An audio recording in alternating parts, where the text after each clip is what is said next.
तो आज का हमारा टॉपिक रहेगा मेंटेनेंस डाटा। क्यों?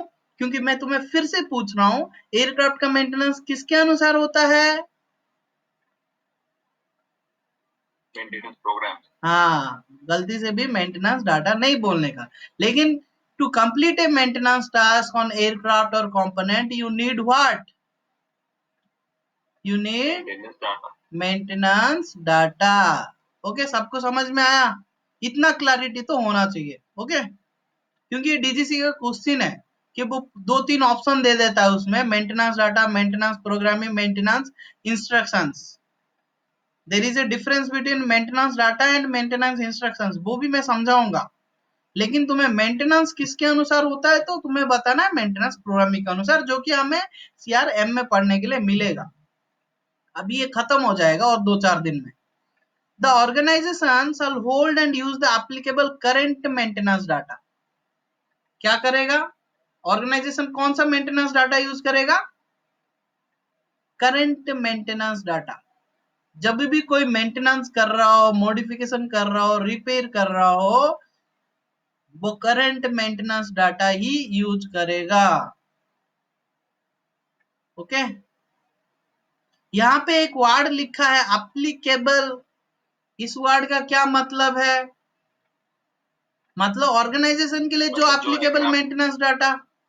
हाँ कि नहीं?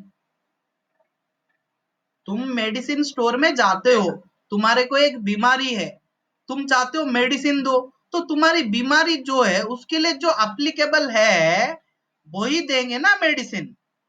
कि तुम्हारे को बुखार है और कफ सिरप दे दे क्या तुमको? ऐसे तो नहीं होगा ना। हाँ कि नहीं?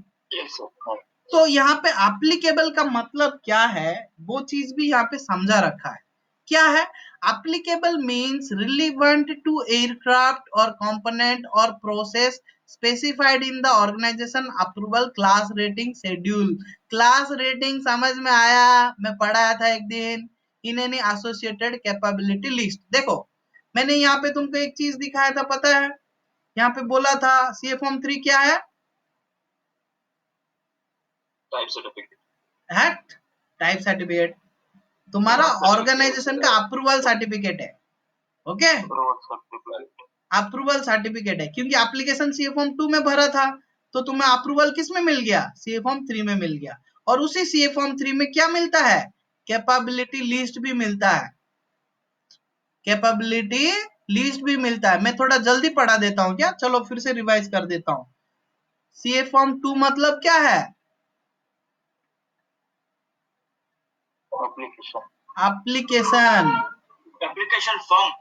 Application form for approval of CAR 145। लेकिन डीजीसी भी तो आपको अप्रूवल देगा ना, तो किस फॉर्म में देगा? सीए फॉर्म 3 में देगा अप्रूवल, और उसको बोलते हैं अप्रूवल सर्टिफिकेट। देखो, इसमें बहुत कुछ छुपा हुआ है। मैं कहीं पे कुछ स्पेलिंग मिस्टेक लिख दिया तो गलत मत समझना, मेरा हो जाता है। तो अप्रूवल सर्टिफिकेट, अप्रूवल सर्टिफिकेट तुम्हें अप्रूवल कब मिला? तुमने ऐसे क्या किया? तुमने कुछ डिसाइड किए हो? पॉइंट नंबर 10 में क्या डिसाइड किए हो? जब ऑर्गेनाइजेशन बना रहे थे तो पॉइंट नंबर 10 में तुमने क्या डिसाइड किए हो? जल्दी, स्कोप। और उस स्कोप में मैंने तुम्हें क्या बोला था? तुम्हारी एक क्लास होगी। क्लास क्या हो सकती है? ए हो सकती है, बी हो सकते हैं, सी हो सकती है, डी हो सकता है। और रेटिंग क्या हो सकता है? रेटिंग क्या हो सकता है? A1, A2, A3 या A4 भी हो सकता है। ठीक है। और बी में क्या हो सकता है रेटिंग? B1, B2, B3। सी में क्या हो सकता है? C1 से लेके C22 तक हो सकता है। डी में क्या हो सकता है? अभी तक एक ही डेवलप्ड है, D1, दैट इज एनडीटी। इसको अगर याद रखे हो, और क्लास रेटिंग के अलावा एयरक्राफ्ट के लिए और क्या मिलता था? क्या मिलता था जो बताएगा? लिमिटेशंस मिलता था, सबके लिए मिलता था लिमिटेशंस, कि वो किस टाइप का मॉडल्स के ऊपर काम कर रहा था। लेकिन एयरक्राफ्ट के लिए और एक चीज मिलता था, जल्दी से बताओ। बेस मेंटेनेंस का बेस मेंटेनेंस का अप्रूवल मिलता था या लाइन मेंटेनेंस का अप्रूवल मिलता था एयरक्राफ्ट के लिए स्पेशली? हाँ कि नहीं? Yes, sir. मिलता था कि नहीं? तो यहाँ पे तुम्हारा क्या स्कोप है, तुम्हारी क्लास रेटिंग क्या है, उसके हिसाब से तुम्हारी अप्रूवल सर्टिफिकेट जब मिलता है, वो अप्रूवल सर्टिफिकेट में सिर्फ ऑर्गेनाइजेशन का नाम और तुम्हें बड़ी बड़ी चीजें लिखी रहती है, लेकिन उस अप्रूवल सर्टिफिकेट के साथ उसके साथ और एक चीज भी मिलता है, उसका नाम है क्या है? बोलो, लिखा मैंने। Capability list. कैपेबिलिटी लिस्ट, ये भी सीए फॉर्म 3 में ही आता है। तो इसमें लिखा रहता है तुम किस क्लास का, किस रेटिंग का, क्या लिमिटेशन है, बेस मेंटेनेंस के लिए या लाइन मेंटेनेंस के लिए या कंपोनेंट मेंटेनेंस के लिए क्या काम के लिए अप्रूवल लिया है। तो कुल मिला के इतना सारी चीजें बताने के बदले मैं शॉर्टली बता सकता हूं, तुम्हारा जो क्लास रेटिंग होगा उसके हिसाब से जो एप्लीकेबल क्या होगा, रिलीवेंट एयरक्राफ्ट होगा या कंपोनेंट होगा, उसका तुम्हें क्या मेंटेन करना है, Yes, sir. क्या मेंटेन करना है, मेंटेनेंस डाटा मेंटेन करनी है। वो एप्लीकेबल का मीनिंग इतना सारा है, लेजिस्लेशन मतलब यही चीजें हैं, ठीक है। तो लेजिस्लेशन पढ़ने में बहुत मजा है भाई, ठीक है, ऐसे ही मत समझना। तुम खुद का ऑर्गेनाइजेशन भी खोल सकते हो लेजिस्लेशन में उतना पारंगम हो तो, ठीक है। तो एप्लीकेंट का मीनिंग वही है, मैंने अभी इसको मैं फिर से नहीं समझा रहा हूँ, सिर्फ हाईलाइट करके छोड़ दे रहा हूँ, ओके। एप्लीकेबल का मीनिंग वही है। In the case of maintenance data provided by operator or customer, the organization shall hold such data when the work is in progress, with the exception of the need to comply with 145A 55C। कौन समझाएगा इसका मतलब? तुम जो भी aircraft का maintenance कर रहे हो वो एयरक्राफ्ट किसका है? ओनर और ऑपरेटर का। तो तुम्हें जो मेंटेनेंस डाटा दिया है किसको? मेंटेनेंस ऑर्गेनाइजेशन को। किसको? मेंटेनेंस ऑर्गेनाइजेशन को। वो मेंटेनेंस डाटा दिया किसने? जिसका एयरक्राफ्ट है। और वो किसका एयरक्राफ्ट है? कोई ऑपरेटर का या कोई कस्टमर का, है ना। तो तुम जब भी मेंटेनेंस करते हो इस डाटा को during the maintenance in progress या वर्क इन प्रोग्रेस के टाइम पे तुम्हें होल्ड करके रखनी है और यूज करना है, ठीक है, होल्ड करके रखना है। समझ में आया? Yes, sir. Okay. For the purpose of this CR, applicable maintenance data shall be any of the following। मतलब इस सीआर के लिए, मतलब 145 ऑर्गेनाइजेशन के लिए तुम बोलोगे मेंटेनेंस डाटा कौन सा है, तो क्या बोला जाएगा? इन पांचों में से कोई भी एक हो सकता है, इन पांचों में से कोई भी एक हो सकता है, ओके। क्या क्या हो सकता है? कोई एप्लीकेबल रिक्वायरमेंट, जो हम अभी सीआर 145 पढ़ रहे हैं वो क्या है? एक रिक्वायरमेंट है ना डीजीसीए का, सिविल एविएशन रिक्वायरमेंट सीआर ही है ना। या कोई प्रोसीजर, Yes, sir. क्या ऑपरेशनल डायरेक्टिव या ऑपरेशनल पर्सनल के लिए इशू होता है, या कोई एयरवर्नेस डायरेक्टिव यहाँ पे लिखा है, कोई भी चीज डीजीसीए ने इशू कर दिया है तो उसको तुम्हारे लिए एप्लीकेबल है, तो उसको तुम आज ए मेंटेनेंस डाटा बोल सकते हो। क्लियर? उसके बाद कोई इंस्ट्रक्शंस फॉर कंटिन्यूइंग एयरवर्नेस, ये नाम तो सुना ही होगा, नहीं सुना है तो आज मैं कंप्लीट कर देता हूँ, इसको हमेशा के लिए याद रखना। जब भी तुम एयरक्राफ्ट खरीदते हो, क्या खरीदते हो? एयरक्राफ्ट खरीदते हो, उस टाइम पे तुम किससे खरीदते हो? टीसी होल्डर Type से certificate holder. या एसटीसी होल्डर से, हाँ कि नहीं? हाँ कि नहीं? Yes, sir. खरीदते हो तो तुम्हें वो जो डाटा देता है एयरक्राफ्ट को कंटिन्यूअसली एयरवर्दी कंडीशन में रखने के लिए, उस डाटा को ही इंस्ट्रक्शंस फॉर कंटिन्यूइंग एयरवर्नेस बोलते हैं। और वो क्या है? तुम्हारा एयरक्राफ्ट मेंटेनेंस मैनुअल है, कंपोनेंट मेंटेनेंस मैनुअल है, एसआरएम है, सीसीए सीएमएम है, ये सारी चीजें हैं, ठीक है। वो भी तुम्हारी मेंटेनेंस डाटा है और वही असली मेंटेनेंस डाटा है, ओके। समझ में आया? Okay sir.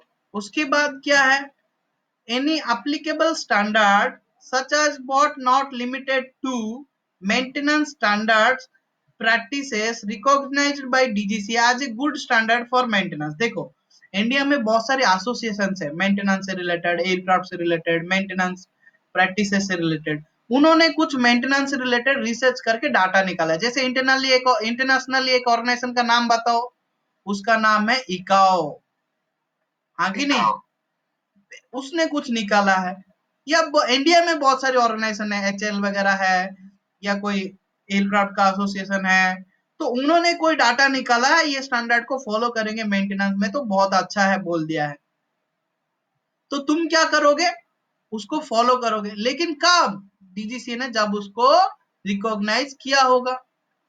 तो वो स्टैंडर्ड्स जो प्रैक्टिसेस डीजीसीए ने क्या कर दिया है, रिकॉग्नाइज करके रखा है, वो डीजीसीए का नहीं है, कोई और ऑर्गेनाइजेशन ने एस्टेब्लिश कर रखा है, लेकिन डीजीसीए ने उसको रिकॉग्नाइज कर दिया है। तो उसको तुम क्या बोलोगे, क्या बोलोगे, मेंटेनेंस डाटा। और क्या है, कोई applicable data issued in accordance with paragraph D. Paragraph D पढ़े नहीं है, यहाँ पे है पैराग्राफ डी, ठीक है, वो हम जाएंगे तो उसको भी मेंटेनेंस डाटा बोला जाएगा। तो आज के लिए मैं तुम्हारे को काम दे रहा हूँ, इस 5 पॉइंट को पूरा रट्टा मार देना कि तुम्हारे मेंटेनेंस डाटा मतलब क्या है। क्योंकि तुम एयरक्राफ्ट में काम करोगे तो किसको यूज करोगे, हमेशा मेंटेनेंस प्रोग्राम और मेंटेनेंस डाटा को यूज करोगे, हाँ कि नहीं, हाँ कि नहीं। तो organisation shall establish procedures to, organisation को क्या बनाना है, प्रोसीजर्स बनाना है, क्या इंश्योर करने के लिए, that if found any inaccurate, incomplete, ambiguous procedure, practices, information और मेंटेनेंस इंस्ट्रक्शंस। मतलब मेंटेनेंस डाटा में मेंटेनेंस जो इंस्ट्रक्शंस है उसमें कोई गलती फाउंड होता है, ठीक है, गलती होता है, तो उसके लिए एक सर्टेन प्रोसीजर रखा हुआ है कि उस चीज को रिकॉर्ड किया जाएगा और किसको नोटिफाई किया जाएगा, उस मेंटेनेंस डाटा का ऑथर को, उस मेंटेनेंस डाटा का ऑथर को। ओके, समझ में आया। तो मेंटेनेंस, तुम्हारी मेंटेनेंस, हाँ, मैन्युफैक्चरर, टाइप सर्टिफिकेट होल्डर, या कोई ऑर्गेनाइजेशन जिसका तुम स्टैंडर्ड वगैरह जो दिया है, डीजीसी ने जिसको रिकॉग्नाइज किया है, उसका स्टैंडर्ड्स वगैरह आज तुम मेंटेनेंस डाटा की फॉर्म में यूज कर रहे होंगे, या डीजीसी ने खुद ही कुछ रिक्वायरमेंट दिया है, जैसे CR 145 दिया है, वो भी तो तुम्हारे लिए आज मेंटेनेंस डाटा की फॉर्म में यूज हो रहा है। क्या तुम मेंटेनेंस करते टाइम सीआर को फॉलो नहीं करते हो, प्रोसीजर नहीं बनाते हो मेंटेनेंस इस सीआर को फॉलो करके, तो ये भी तुम्हारे लिए मेंटेनेंस डाटा है। तो इसमें कुछ भी गलतियां फाउंड होता है, तो जो भी मेंटेनेंस डाटा जिसको भी तुम मानते हो उसका ऑथर को इन्फॉर्म करना है, और इसके लिए तुम्हें क्या बनाना है, प्रोसीजर बनाना है कि कौन रेस्पॉन्सिबल है, क्या गलतियां आई तो किसको रिपोर्ट किया जाएगा। ओके, तो ये गलती के बारे में है कि कभी भी कुछ गलतियां फाउंड होता है मेंटेनेंस डाटा में, तो तुम्हें कैसे रिपोर्ट करोगे उसकी अथर को, ठीक है। अथर मतलब उसने जो लिखा है, जनरली जिस एयरक्राफ्ट तुम जिस कंपनी से खरीदा है उस कंपनी को ही तुम इन्फॉर्म करते हो, लेकिन उसके अलावा तुमने कोई और रिकॉग्नाइज्ड ऑर्गेनाइजेशन का स्टैंडर्ड भी तुम आज मेंटेनेंस फॉर्म में यूज करते हो, या किसी सीआर को भी मेंटेनेंस डाटा की फॉर्म में यूज करते हो, उसमें कोई गलतियां फाउंड होता है तभी भी इन्फॉर्म करनी है। ओके, समझ में आया।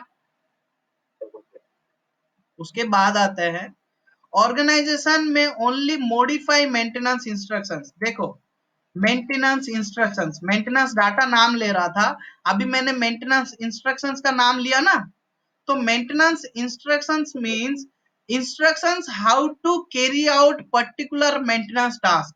मतलब एक छोटा सा मेंटेनेंस टास्क को, एक सिंगल मेंटेनेंस टास्क को कैसे कंप्लीट करना है, उसको तुम क्या बोलोगे, क्या बोलोगे, मेंटेनेंस इंस्ट्रक्शंस। और combination of lot of maintenance instructions को तुम क्या बोलोगे, मेंटेनेंस डाटा। ओके, तो तुम कभी भी मेंटेनेंस इंस्ट्रक्शंस को मॉडिफाई करते हो किसी भी रीजन की वजह से, तो ऐसे ही मॉडिफाई नहीं करोगे, उसके लिए क्या बनाओगे, प्रोसीजर बनाओगे। और वो प्रोसीजर को तुम्हें लिखना कहाँ पे है, कहाँ पे लिखना है, एमओई में। और वो जब चेंजेस कर देते हो तो उसको फिर से यूज करोगे, तो उसको भी मेंटेनेंस डाटा माना जाएगा, इंप्रूव्ड मेंटेनेंस डाटा या जो भी बोल सकते हो, लेकिन एक बार मॉडिफाई कर देने के बाद भी वो तुम्हारे लिए मेंटेनेंस डाटा ही रहेगा। ओके, इसलिए यहाँ पे बोला था 5.5 में बोला था कि पैराग्राफ नंबर डी में जो भी दिया है वो मेंटेनेंस डाटा ही माना जाएगा। तो पैराग्राफ डी में किसके बारे में बात किया, मेंटेनेंस इंस्ट्रक्शंस को, मेंटेनेंस डाटा को, मॉडिफिकेशन के बारे में। लेकिन पैराग्राफ सी में क्या बोला कि कोई inaccurate incomplete maintenance data found होता है तो उसको ऑथर को कैसे तुम क्या करोगे, रिपोर्ट करोगे। ठीक है, इसके अलावा तुम्हारी जो मेंटेनेंस मैनुअल आता है, तुम्हारी जो एयरक्राफ्ट मेंटेनेंस मैनुअल या मेंटेनेंस डाटा हो जाता है, बहुत बड़ा बड़ा गद्दी होता है, उसके क्या ढूंढ ढूंढ के तुम मेंटेनेंस टास्क करोगे, नहीं, तुम उसमें से हर एक टास्क को कैसे करना है वो प्रोसीजर को एक्सट्रैक्ट करके एक वर्क कार्ड में या वर्कशीट में लिख दोगे। जैसे तुम्हारे पास कोई इंजन का कोई सर्टेन टास्क है, एक सर्टेन कंपोनेंट का, तो तुम्हें सिर्फ क्या लेके जाना पड़े, वही वर्क कार्ड लेके जाओगे, वर्कशीट लेके जाओगे जिसमें वो मेंटेनेंस डाटा, मेंटेनेंस इंस्ट्रक्शंस को लिख दिया गया है एक्यूरेटली कैसे करना है। ओके, ट्रांसक्राइब कर दिया गया है, लिख दिया गया है, तो तुम्हें काम आसानी बन जाएगी ना, तो तुम्हें ढूंढने की जरूरत नहीं है मेंटेनेंस मैनुअल में। और ये जो है ना, ये सॉफ्ट कॉपी में भी हो सकता है, हार्ड कॉपी में भी हो सकता है, लेकिन सॉफ्ट कॉपी में हो रही है और उसमें कुछ बाद में मॉडिफाई कर रहे हो तो तुम्हें उसको बैकअप लेना है, क्या लेना है, बैकअप लेना है और अपडेट करना है उसको कितने टाइम के अंदर, विथ इन 24 आवर्स के अंदर, विथ इन 24 आवर्स के अंदर। ठीक है, और कोई कॉम्प्लेक्स मेंटेनेंस टास्क को उसको भी वर्कशीट में, वर्क कार्ड में तुम लिख के उसको सब डिवाइड कर दोगे स्टेज वाइज। ओके, ताकि वो सही तरीके से अकम्प्लाइज हो जाए। समझ में आया, ये वाला पॉइंट में हाईलाइट करके रखा हूं, कल समझाऊंगा। ठीक है, आज तुम्हें समझ में नहीं आएगा। दूसरी बात, the organise point number F, the organisation shall ensure that all applicable maintenance data is readily available.